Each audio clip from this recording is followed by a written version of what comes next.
Concepts, ideas about how to live. So when you say don't interfere to you use your concept against ourselves. But you use your concept or anything, because intellect is made up of concepts. So if you are free from concept, there is no intellect. So intellect, the total intellect is made up of concept. So we can make use of our concept to the external situations. How to deal with the situation, how to work. For example, you are practicing a doctor, how to practice like in this way. Somebody is an engineer, and you have to make available your all knowledge related to the engineering work. In whatever work, you have to add your knowledge, add your capacity, and you can equip yourself. You can create, all knowledge is all concept. Each and every concept is every knowledge. So you can use all your concept, all your knowledge to the situation and other all things. Material world, material things and everything, including our body, it is also belong to the external world. But only psychologically alone, we should not have no concept. So for example, I go to the market and my concept buy something cheap. That you have to do. And if I buy more expensive, I don't worry about this psychologically. But psychologically, if you have the concept that I must be always happy, I should not have any sorrow within myself, that if you try to execute this concept, this alone is the problem. Because here natural freedom alone must be there. The total psychological structure must be free from all concepts. There should not be any concept. No, free from concept. By behavior? But actually it is functioning without concept. For example, you are not having any concept for creating your emotions. Because all emotion is not in our hand. If it is in our hand, we can create good emotions alone. It comes on its own. So after the arrival of our emotion alone, we try to deal with the emotions. So it comes on its own. It will not bound by our concepts. It always try to be in the free state. And we are struggling with that. I understand. Emotions. If I have any emotions, I don't need to struggle with my emotions.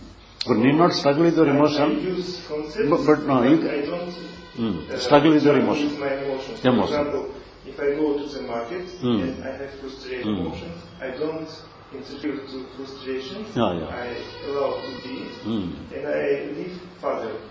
But you can make use of emotion. For example, you are sitting in your house lonely, and some lunatic person enter into your house, and either you afraid of him or you become anger upon him.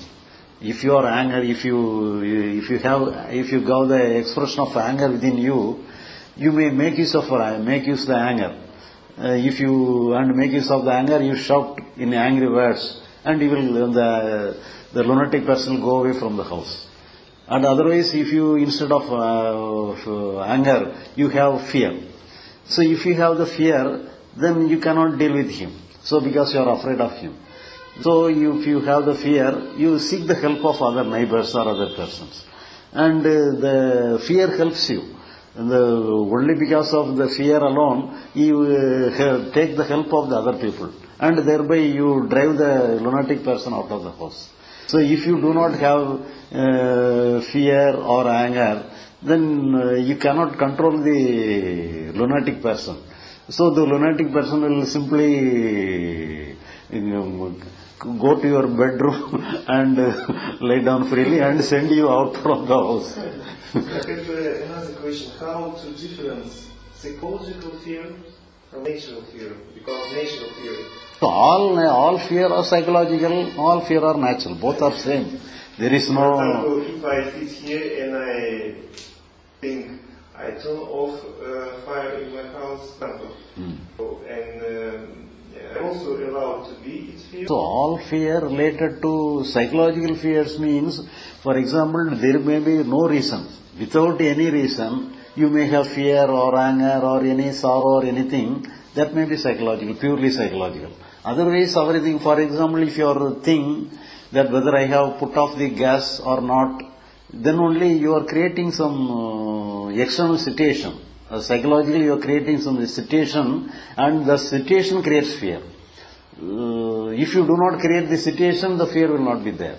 So without creating any situation, some fear is there. That is purely psychological. Otherwise, whatever may be the fear, it may be related to the situation. But even though it is related to the situation, the fear comes only in the psychological world. So in this way it may be, so even though it is psychological, but it is related to the situation. If it is related to the situation, and fear comes in the psychological world.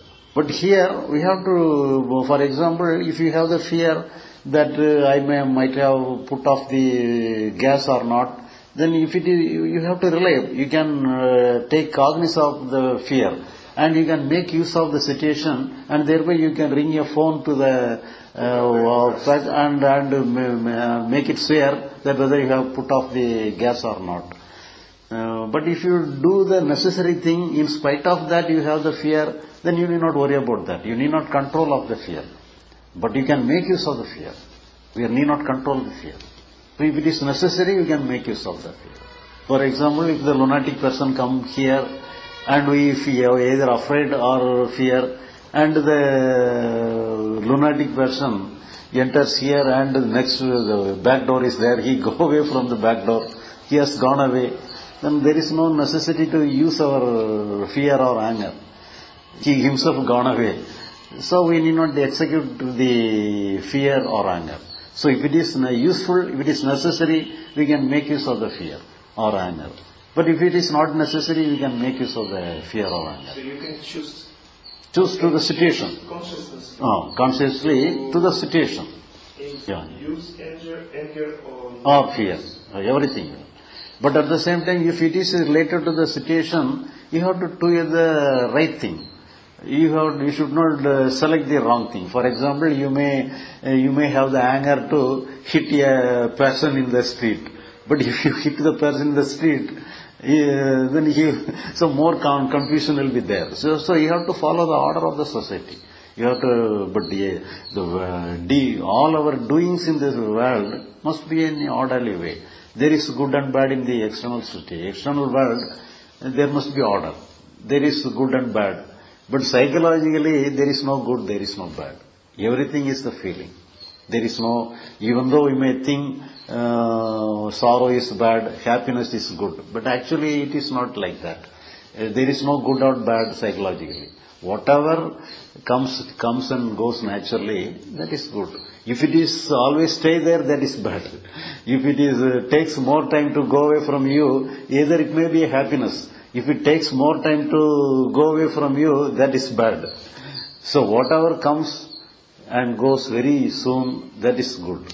Psychologically, that is the state. Physically, good and bad is there. Some work is good, some work is bad. And you have to do the good thing. The physical world, you have to do the right and good thing alone. But psychologically, you have no right, you have no good. No bad, no good, no right, no wrong. Everything is the natural state. The natural state is for a long period. So if you try to maintain a peace, that's not necessary. If it is naturally, there is a peace, that doesn't matter. The peace is not it is not the emotion. Peace may be some space. It is like a space between two emotions. That is so it is just like a space, then doesn't matter. So if it is a kind of emotion, some anger or fear or happiness is also a kind of emotion. At the same time, anger is also emotion, fear is also emotion. But the peace is not an emotion. Peace, it may be a gap between the both. But if we try to prolonged peace, then we are making some effort. But if it is natural, it doesn't matter.